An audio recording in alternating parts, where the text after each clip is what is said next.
Once upon a century, people lived above this glen.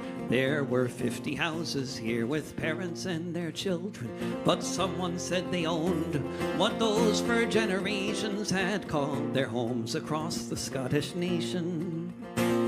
Allotments kept on shrinking while the rent would only rise. One by one the broken crofters left the open skies, the frozen shores of Nova Scotia in a far-off colony, or somewhere else across the sea. Once upon a century, from the ways of old, from something like the golden rule to the rule of gold, it's just the logic of the market. Supply and demand says to drive the people from the land.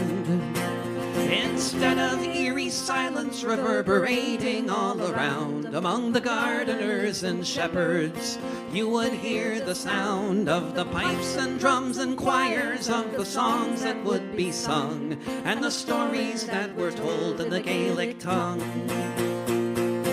Once upon a century, you'd never think it could to turn into a field what had been a neighborhood.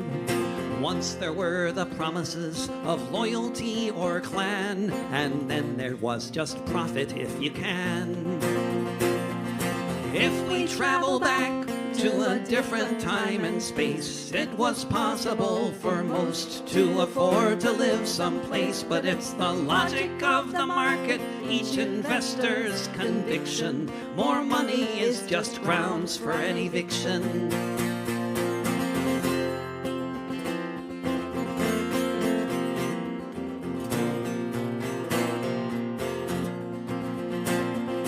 Once upon a century, they cleared the Highlands for the sheep. Most folks did not resist as the rent became too steep. They packed their things and moved, scattered far and near. You'd never know that they once were here. Just for the whims of capital, the biggest profits for the banks. You fight a war for empire, and clearance is your thanks. From the crofts of Scotland to the sidewalks of LA, if anything has changed, who can say?